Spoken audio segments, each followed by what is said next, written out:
Hey guys, today we're going to be taking a look at my 2020 Hallmark Keepsake G1 Jazz Christmas Tree Ornament.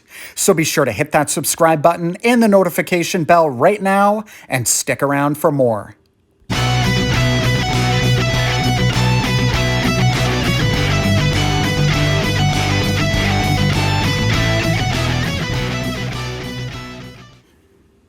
Hey folks, I'm here from Transformers and Video Games and welcome back to the channel.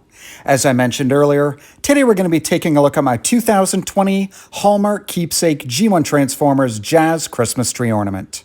Try saying that 3 times fast. I just picked this up from the Hallmark store for $22.99 Canadian, which works out to $17.99 US. This is actually $1 more than what the 2019 Hallmark Keepsake G1 Bumblebee cost me last year. Here's a quick look at the front of the packaging. In the past, the picture of the ornament took up nearly the entire front side of the box, but for whatever reason, they've gone with a much smaller image of the figure on this generic red box, so for that reason, we're not going to spend any more time looking at the packaging. I'm really pleased to see that the figure isn't just knocking around loose in the box. It comes packaged in this clear plastic clamshell to help ensure its safe arrival, but as I've said in the past about other Hallmark Keepsake ornaments, I would always open the package in the store and inspect the figure before you buy it, just to make sure that nothing's broken. In hand, Jazz has a really nice weight to it, and as you can see, the figure is predominantly black and white with a few silver accents on his feet and rims, but unlike a lot of vintage Transformers figures, this version of Jazz has all of the sticker details present and accounted for in the form of these really cool tampagraphs. The nice thing about tampagraphs that's advantageous over sticker details is that they're pretty much on the figure forever, whereas stickers tend to lift, peel, and wear over time, which can be really unfortunate if you're a vintage Transformers collector like me.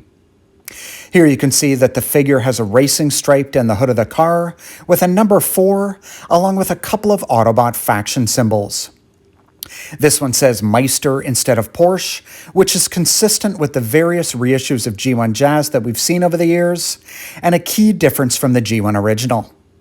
His headlights are painted blue, and they've given him a nice silver and black grid pattern tampograph for his front grille.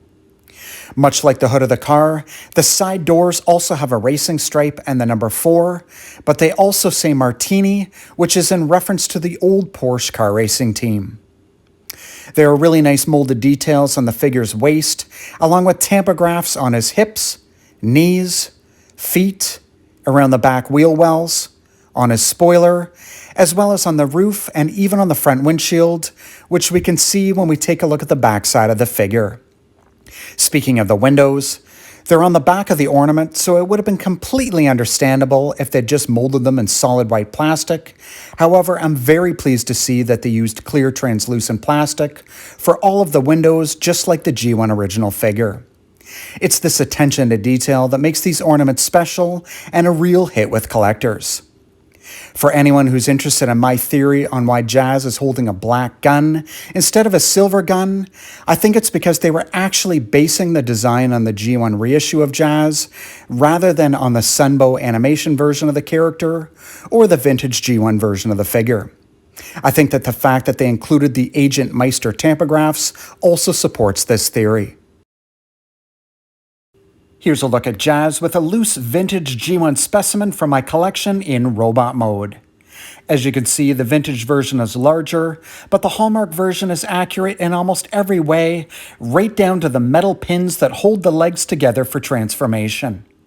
Seeing the two figures side by side really highlights the terrific job that they did in designing this ornament. Here's Hallmark Jazz next to the vintage version in vehicle mode. For anyone who doesn't already know, the alt mode for G1 Jazz is a Martini Porsche 935 racing car. This was a very cool vehicle mode. The only downside of G1 Jazz that many young collectors from the 80s learned the hard way was the fact that it was fragile and could be susceptible to easy breakage. Okay guys, I'm going to go ahead and wrap the video up right here, but if you like these Hallmark Keepsake Transformers ornaments and want to check out a few of the other ones that I've got in my collection, I've actually reviewed the 2019 G1 Bumblebee, the 2018 G1 Starscream, and the 2017 G1 Soundwave ornaments previously on my channel. I've actually got all of the Hallmark Keepsake Transformers ornaments that have been released so far, including G1 Optimus Prime, Megatron, and G1 Grimlock, so let me know in the comments section if you're interested in having me review any of these other figures. Thanks again for watching, everyone. Take care.